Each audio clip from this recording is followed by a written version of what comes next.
Assalamualaikum warahmatullahi wabarakatuh. Halo semuanya, jumpa lagi dengan saya Chow Sing Sing, kurator dari podcast horror Night Story. Halo, apa kabar semuanya? Semoga kalian semua sehat-sehat ya.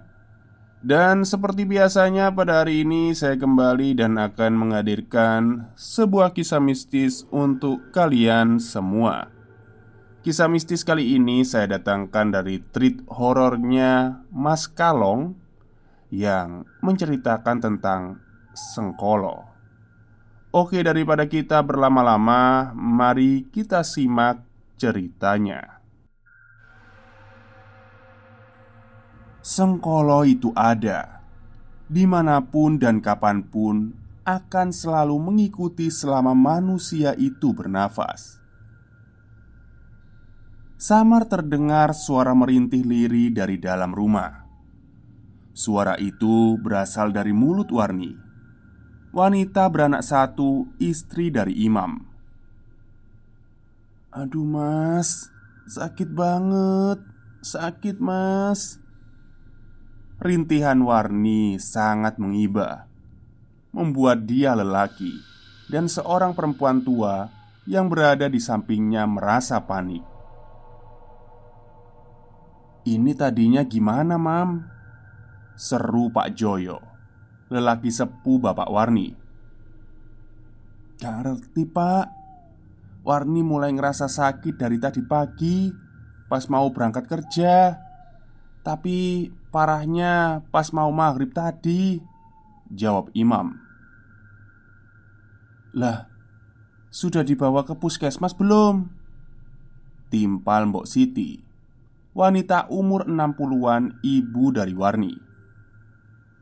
Tanpa menjawab, Imam buru-buru keluar kamar dan berlari menyusuri jalan desa menuju sebuah rumah yang terletak tak jauh dari rumah mertuanya. Tak lama setelah bertemu dengan pemilik rumah, Imam kembali pulang. Baru sampai depan halaman rumahnya, Imam tersentak. Ia sejenak terdiam, matanya mengedar, mengikuti bayangan berkelebatan dari samping rumahnya. Bayangan itu bergerak cepat menuju arah belakang rumah. Saat itu, Imam yang merasakan ada kejanggalan langsung mengikuti. Namun, baru sampai di samping rumah, tepatnya pertama kali ia melihat bayangan itu, cahaya terang dari sebuah mobil menghentikannya. Buru-buru Imam pun berbalik kembali menuju halaman, menyambut lelaki yang dirinya mintai tolong untuk mengantar Warni ke rumah sakit. Setelah berbasa-basi sebentar, Imam beserta istrinya serta mertuanya pun segera bergegas pergi ke rumah sakit. 30 menit berlalu. Tibalah mereka di tempat tujuan. Beberapa perawat segera menyambut dan langsung menangani tubuh Warni. Tapi sampai 2 hari berlalu, rasa sakit yang diderita oleh Warni tak kunjung reda, membuat Imam beserta keluarganya memutuskan untuk membawa kembali pulang, berniat mencari pengobatan lain. Sementara di pagi harinya, suasana rumah Imam sudah ramai, dipenuhi beberapa tetangga dan saudara yang datang untuk menjenguk keadaan Warni.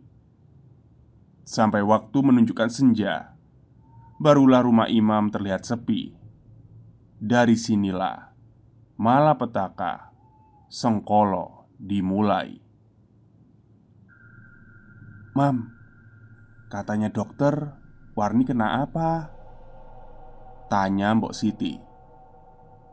"Katane asam lambung, Mbok," jawab Imam sambil mengibaskan sobekan kertas, mencoba mengeringkan keringat di tubuhnya. Mbok Siti terdiam sebentar. Lalu ia berjalan masuk ke dalam kamar Warni. Namun, baru saja Mbok Siti masuk, ia kembali keluar dengan wajah panik menghampiri Imam. Mam, istrimu itu loh kenapa?" seru Mbok Siti. Imam yang mendengar seruan dengan wajah panik akhirnya bergegas tanpa menjawab. Ia tergegas masuk ke dalam kamar istrinya. Setibanya di kamar, Imam tertegun mendapati Warni yang sedang terlentang sambil melototkan matanya menghadap langit-langit kamar. "Dek, dek, kenapa dek?" seru Imam sambil mengguncangkan tubuh Warni pelan. Melihat perubahan dari Warni, Mbok Siti langsung menjerit sampai mengundang kedatangan beberapa tetangga terdekat. "Mam, ini bukan penyakit biasa sepertinya," ujar Mbah Rejo, lelaki tua yang disepuhkan di desa, yang biasa menjadi rujukan para warga dalam hal pengobatan alternatif. Kedatangan Mbah Rejo pun tak luput dari permintaan Pak Joyo.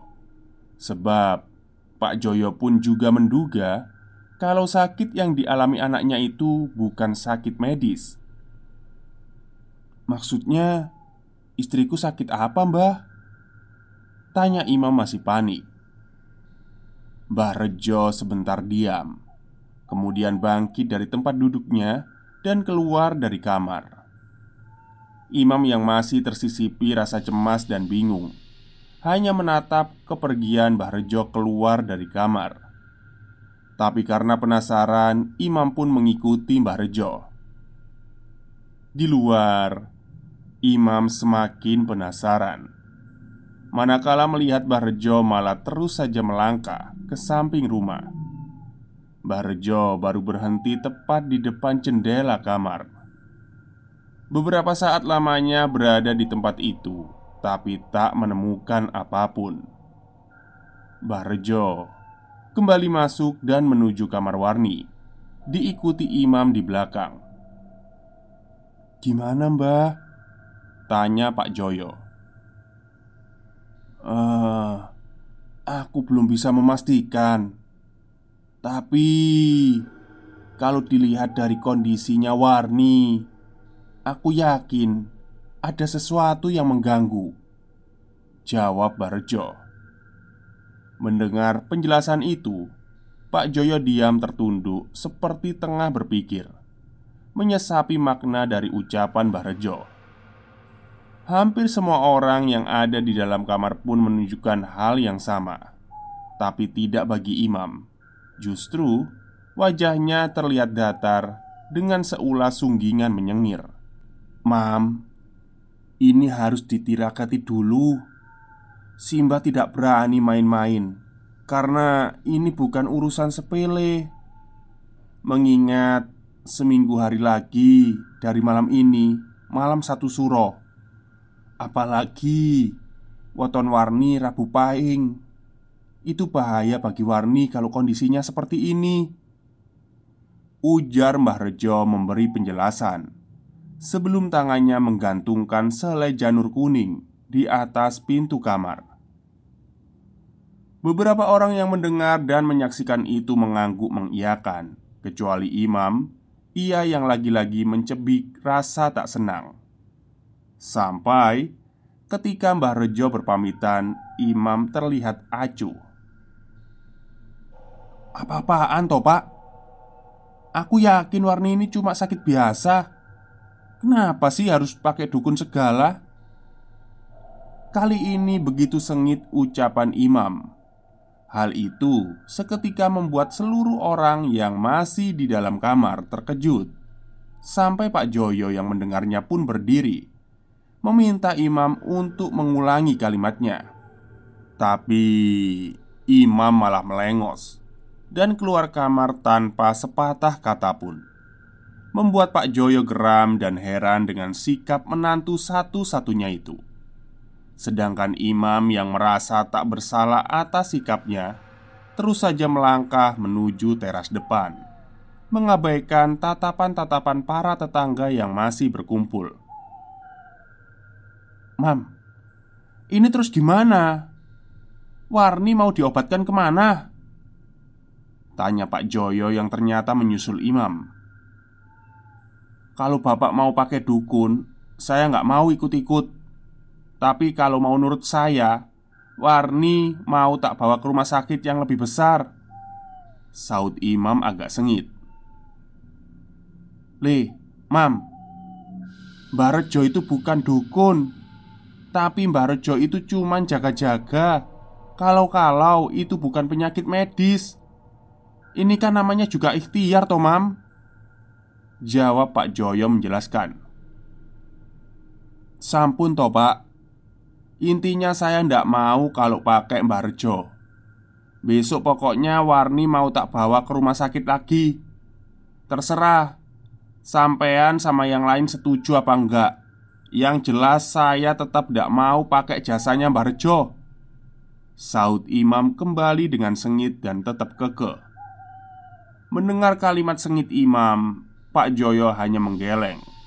Kemudian memilih diam, tak mau memperdebatkannya lagi. Ia pun membiarkan Imam kembali masuk melewatinya dengan raut wajah suram jengkel. Setibanya di dapur, Imam berniat membuat kopi.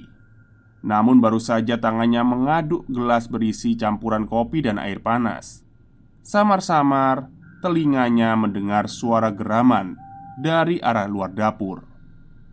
Hal itu membuat Imam memasang telinganya, mencari sumber suara yang semakin jelas mendekat ke arah pintu. Seketika, rasa curiga menjalar. Ia pun segera membuka pintu untuk memastikan. Pandangannya mengedar ke area lahan belakang rumah.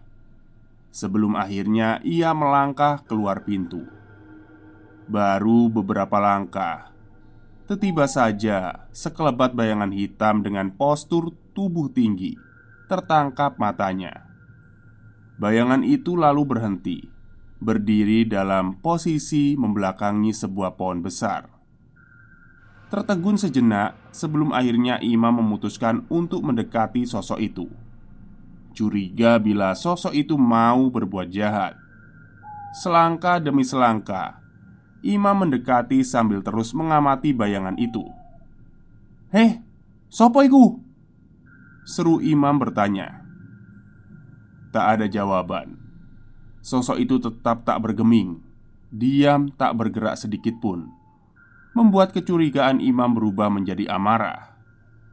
Sekali lagi pertanyaan Imam ia lontarkan dengan suara lebih tegas. Namun tetap saja tak ada reaksi apapun, sampai memaksa Imam untuk kembali mendekat. Tapi baru saja melangkah, tiba-tiba sosok itu berubah menjadi gumpalan api berkobar dan terbang melesat. Imam yang terkesiap menghentikan langkahnya. Ia menatap lurus mengikuti gumpalan api yang bergerak sampai tak terlihat lagi. Ada rasa kejut dan takut yang menyusup dirinya, tapi tak lama berganti dengan kedongkolan amarah. Imam lalu berbalik dan kembali masuk ke dalam rumah. Tiba di dapur, Imam berpapasan dengan Pak Joyo, menatap sepintas dengan muka datar seperti masih jengkel. "Kamu dari mana, Mam?" tanya Pak Joyo. "Cari angin, Pak," jawab Imam singkat. "Emang ada apa, Pak?" "Kamu dicari sama Warni. Tadi bangun sambil menjerit." Ucapan Pak Joyo kali ini mampu membuat raut wajah Imam. Tanpa bertanya, ia pun langsung melangkah tergesa menuju kamarnya. Sesampainya di ambang pintu, suara lirih tangisan langsung menyambutnya. Ia pun langsung menyibak kerumunan para saudaranya, mendekati sumber tangisan dari istrinya. "Mas, sakit mas. Tolong mas, sakit." Mendengar rintihan dari istrinya, batin Imam seperti tersayat. Ia pun segera mendekat, duduk di samping kepala istrinya. Tapi ketika mendekat, Imam merasakan ada keanehan. Dimulai dari wajahnya yang pucat dan bau mulutnya yang apek. Tak ingin berpikir lebih jauh, Imam lalu bertanya sambil mengangkat pundak Warni, membenarkan posisinya seperti duduk bersandar. Namun baru saja menyandar, Warni tiba-tiba menjerit sebelum akhirnya menyemburkan cairan berwarna hijau kehitaman dari mulutnya. Hal itu membuat kepanikan para saudara yang masih di dalam kamar. Bu, Pak, tolong!" Suara serak imam memecah suasana. Beberapa saudaranya termasuk Pak Joyo yang mendengarnya pun segera mendekat dan ikut memberi jalan imam yang sedang membopong istrinya keluar kamar. Dan lagi-lagi terjadi keributan kecil antara imam dan Pak Joyo ketika berinisiatif untuk memanggil Mbah Rejo. Hal itu langsung ditolak keras oleh imam. Iringan tangis dan doa dari beberapa saudara dan tetangga menghantarkan mobil yang ditumpangi imam, Warni dan beberapa kerabatnya untuk menuju ke rumah sakit. 1 jam perjalanan haru ditempuh. Selama itu pula, rasa tegang penuh khawatir terus mendera melihat tak kunjung berhentinya Warni berteriak dan memuntahkan cairan hitam itu. Setibanya di rumah sakit, mereka disambut langsung oleh beberapa perawat dan langsung membawa Warni ke unit ruang khusus. Pun keadaannya sama. 1-2 hari Warni dirawat tak menunjukkan kesembuhan. Tapi memasuki hari ketiga, Warni berhenti mengeluarkan cairan dan mulai sedikit tersadar. Esoknya Warni akhirnya diperbolehkan pulang setelah menilik kesehatannya yang sudah membaik. Tapi hal itu bertolak belakang dengan kondisi fisiknya yang semakin kurus. Beberapa hari di rumah, Warni mulai terlihat pulih. Terlihat dirinya yang sudah memulai aktivitas ringan tanpa ada keluhan rasa sakit. Namun memasuki senja hari, tepat setelah maghrib, matanya terbelalak mendapati gumpalan api berkobar meliuk-liuk di kamarnya. Jerit ketakutan pun menggema, mengundang kejut imam yang sedang berada di halaman belakang rumah. Dek, kenapa dek?" seru imam yang datang dengan wajah tegang. "Api mas, ada api!" saut Warni ketakutan. Imam bergegas masuk memeriksa kamar. Tapi ketika pandangannya menyapu ke sekeliling, dia tak mendapati ada api di ruangan itu. Hal itu membuat Warni bingung tak percaya. Ia pun ikut kembali memeriksa, namun hasilnya sama, kosong, tak ada api. "Surup-surup ojo ngelamun toh dek. Badanmu ini masih sakit, belum pulih," ucap imam pelan mencoba menghibur istrinya. "Aku gak ngelamun mas. Asli nyata di sini aku lihat tadi," saut Warni.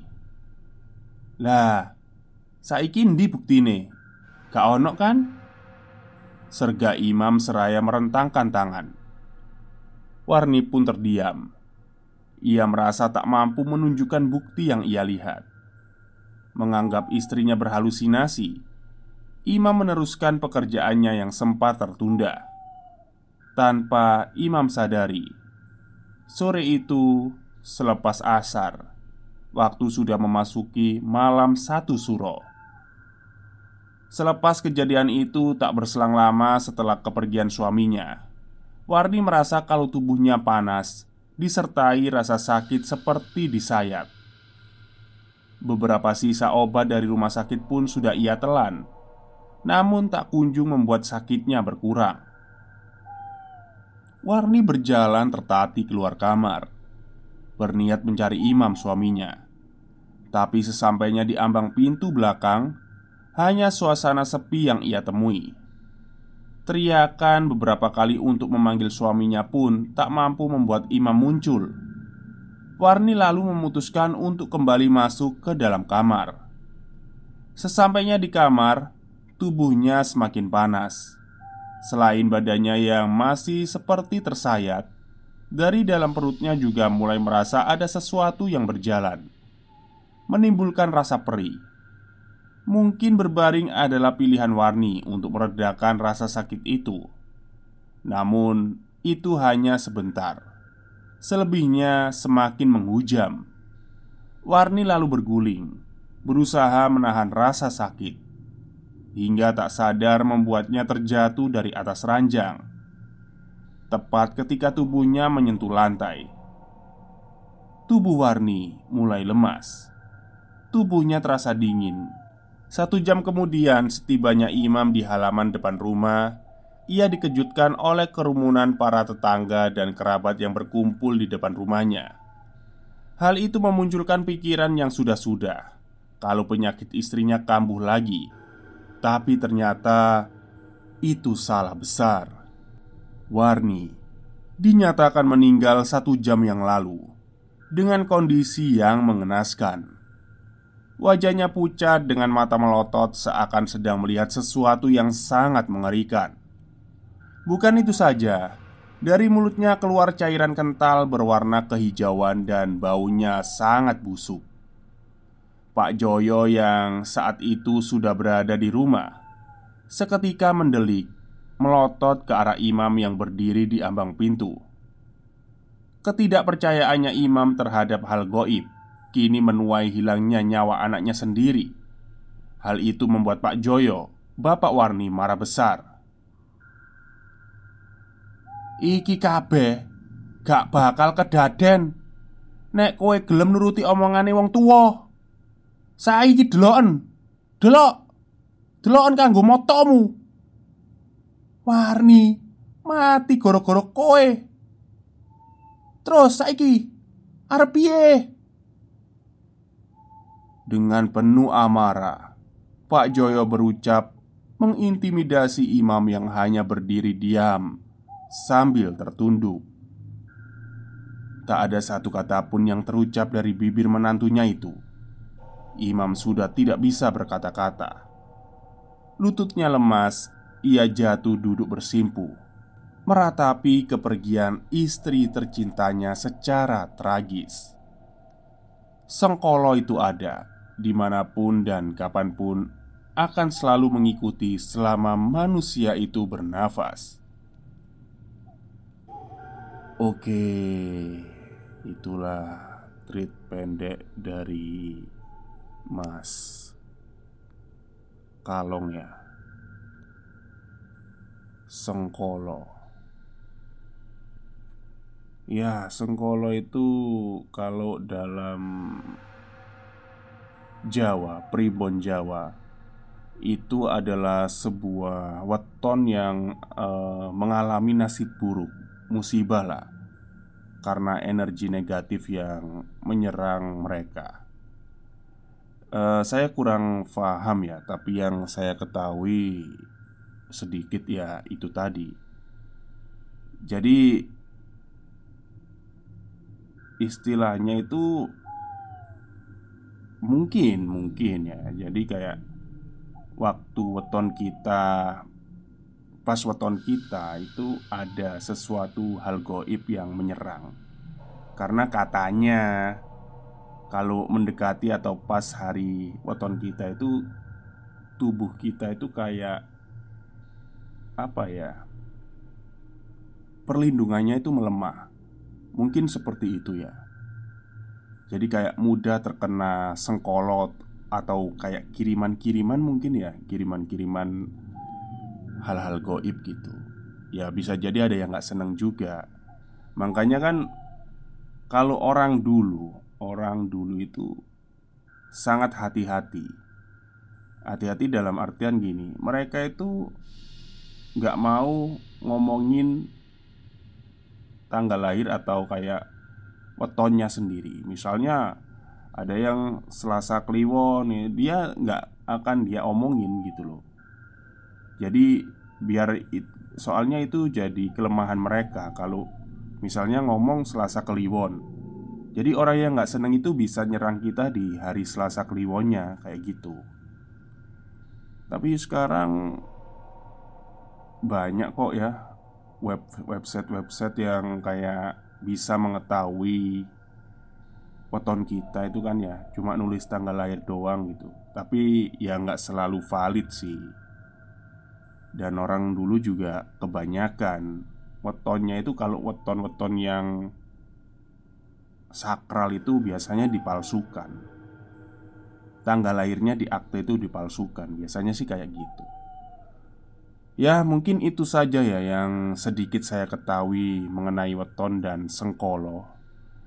Mungkin itu saja dari saya. Wassalamualaikum warahmatullahi wabarakatuh.